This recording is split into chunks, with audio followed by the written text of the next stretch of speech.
I cooked dinner for 12 people, set the table lit. The candles adjusted the playlist 3 times so it wouldn't offend anyone.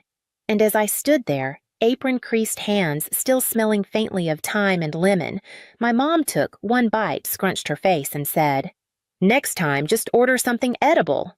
My dad added without looking up, "Or maybe just stay out of the kitchen entirely."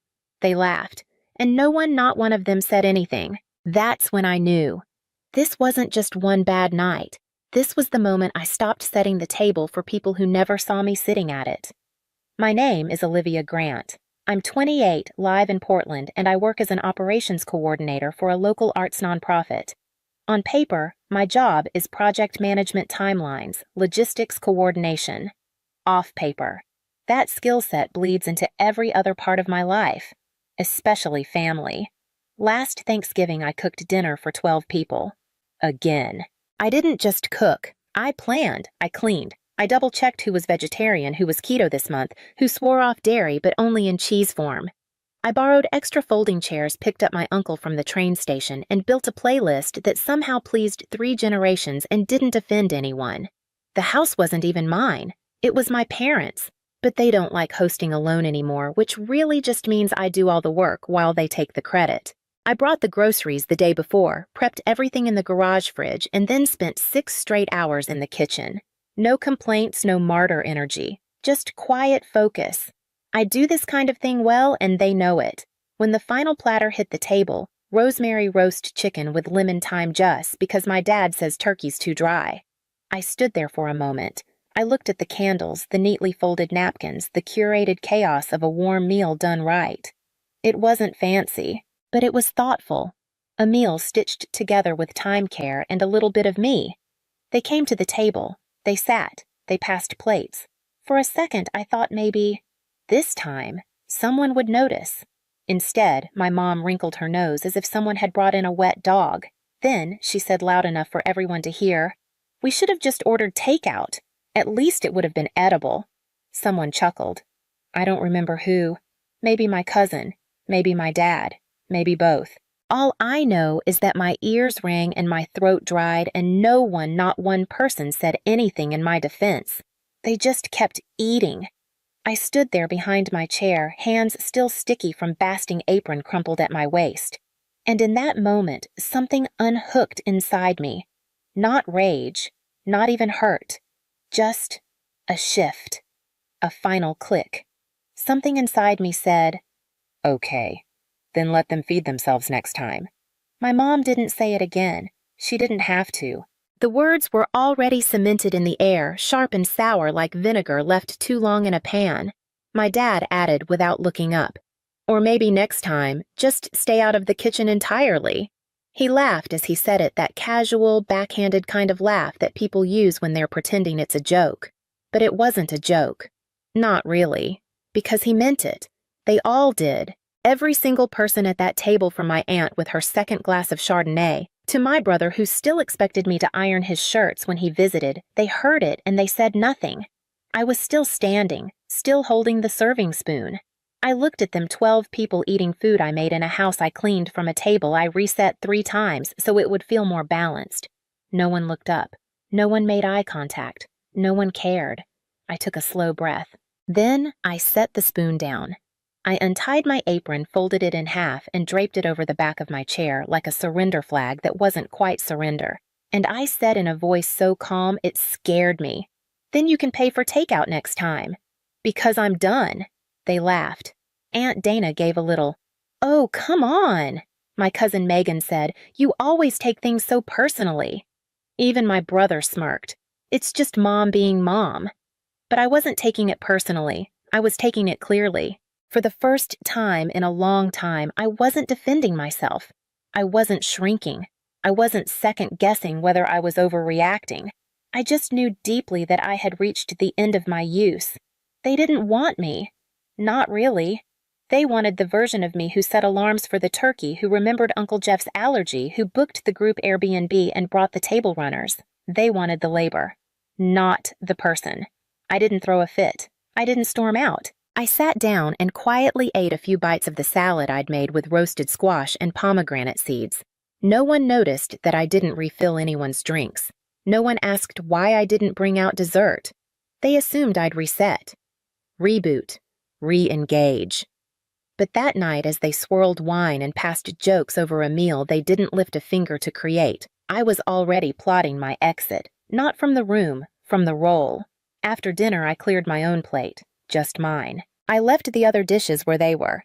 Chicken bones, empty salad bowls, glasses smeared with fingerprints. I didn't reach for the sponge. I didn't hover by the sink like I always did, waiting for someone to notice to say, "Sit. Olivia, we've got this," because they never did.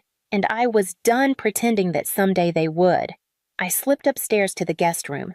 The door creaked same as it had since I was 17, but this time I didn't close it out of politeness. I closed it like punctuation, like a line being drawn.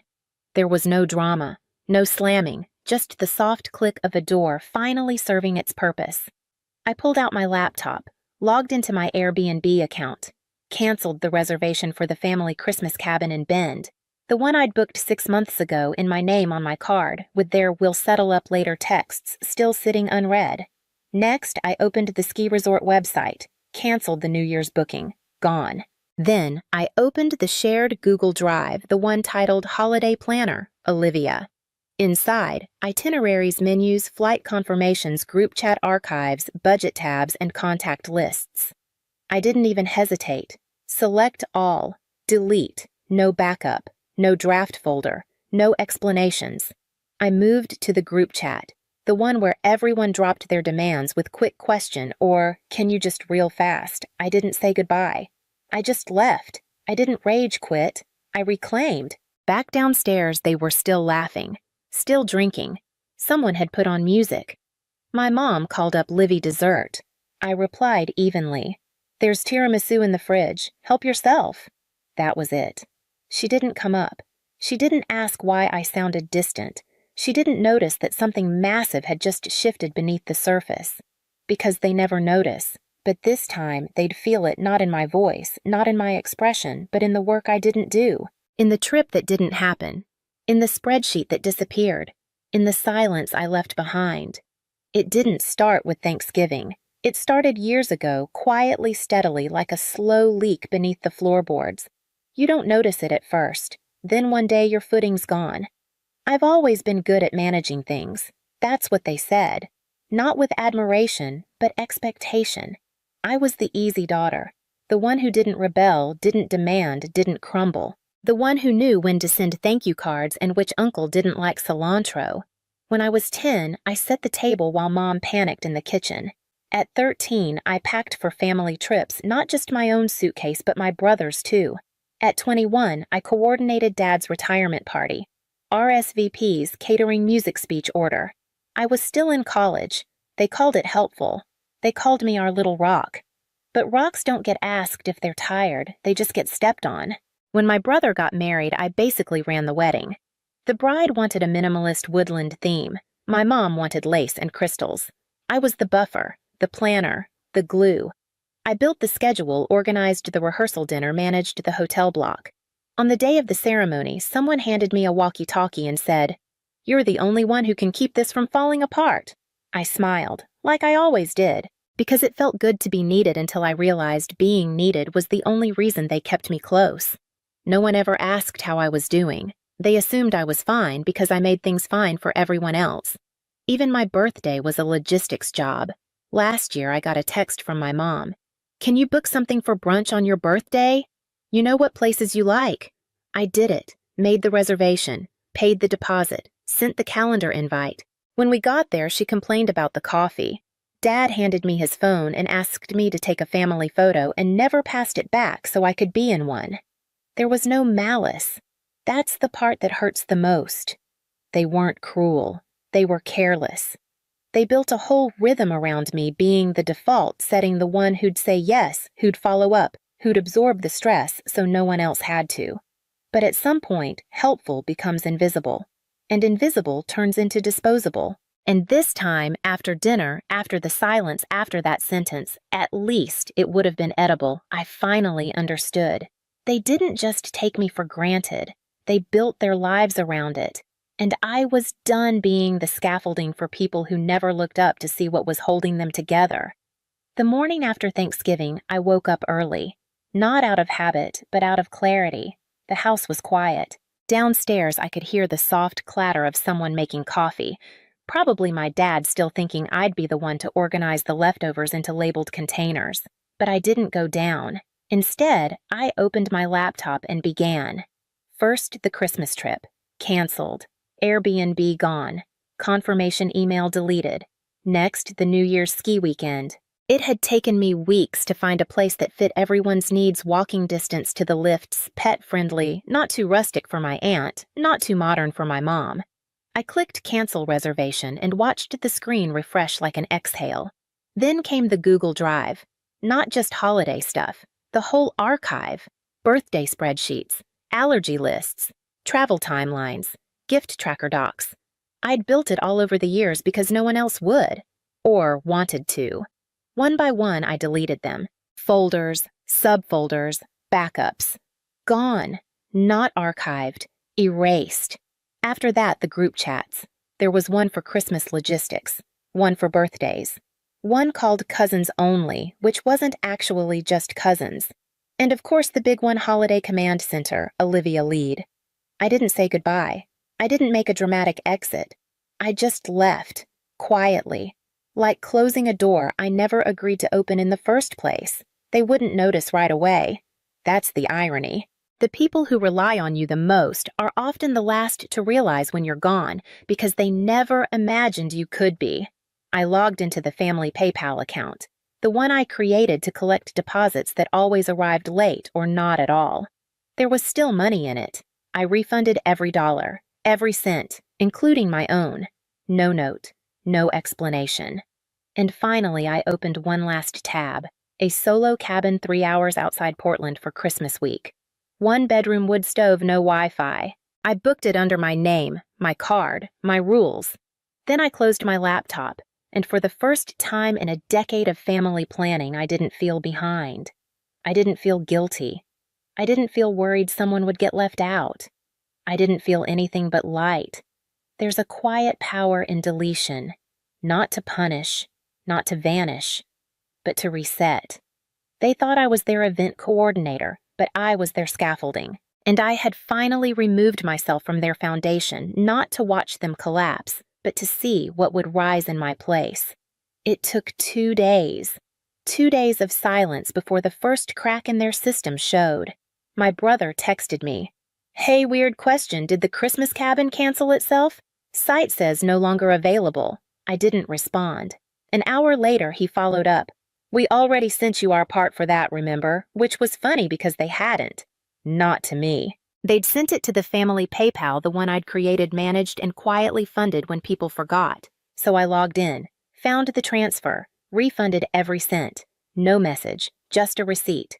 The next day, my mom called. I let it ring. Then came the email. Subject line, "We need to talk about the holidays." No greeting, no warmth, just 5 paragraphs of veiled scolding.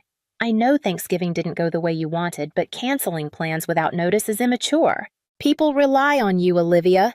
We expect more responsibility from you than this. There it was, the word they always reached for: maturity. Not support, not concern.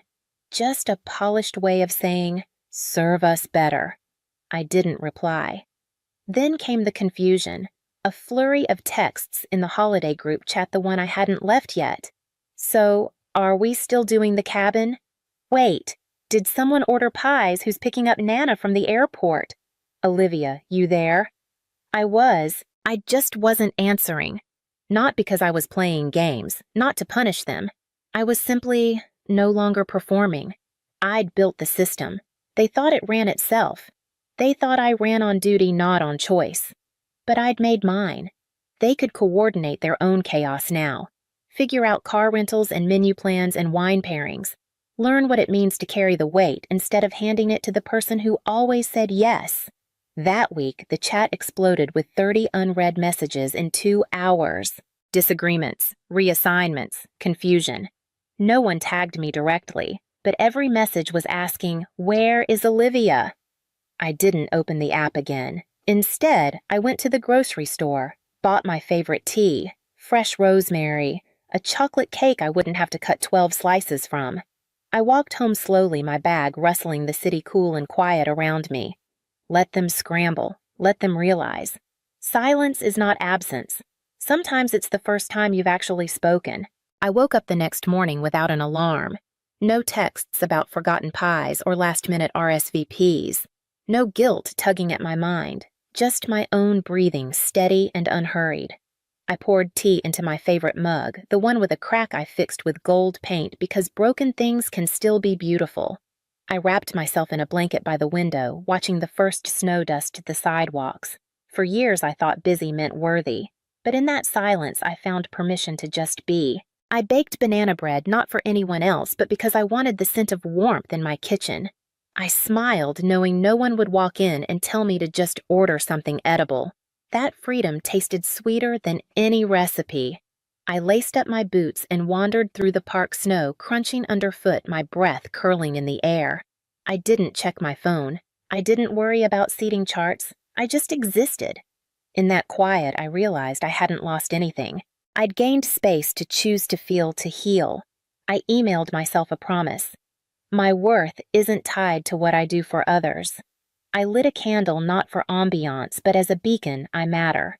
Silence wasn't absence. It was the first time I heard my own voice whispering, "You're more than your labor." I still have the apron, soft from years of use, a faint cranberry stain near the pocket from a holiday long past. I washed it, folded it, tucked it in a drawer I rarely open. Not to wear again, but to remember the moment I chose myself. They didn't apologize. Not really. Weeks later, a few texts trickled in. "We missed you," or "wish you'd been there," but no one acknowledged what they'd taken, what they'd expected, what they'd ignored, and I wasn't waiting for their clarity to find mine. This Christmas, I sat at a table for one, a candle, a plate, a stew I made because I wanted to. Snow fell outside my cabin window. I read, I rested. I remembered who I am when I'm not being useful. I don't know how their holidays went. My brother texted once annoyed, saying they scrambled to book a last-minute Airbnb and argued over who'd pay. Mom emailed about tradition, but it felt more like a plea for me to return to my role. They're learning slowly what it means to carry their own weight. Some are managing, others are floundering. I don't need to watch to know they'll figure it out or they won't. Either way, it's not my load anymore. As for me, I'm imagining a future where my energy goes to what lights me up.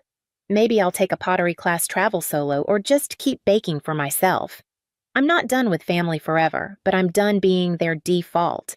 If we rebuild, it'll be on new terms, where I'm seen, not just needed. To anyone who's been the planner, the fixer, the quiet glue, your value isn't in your availability. Your worth isn't in carrying what others won't. You don't have to burn yourself down to keep others warm. Sometimes the most powerful thing you can do is put the apron away and let them feel your absence. Not to punish, but to free yourself, because silence isn't weakness, and walking away isn't abandonment. Sometimes it's the beginning of peace.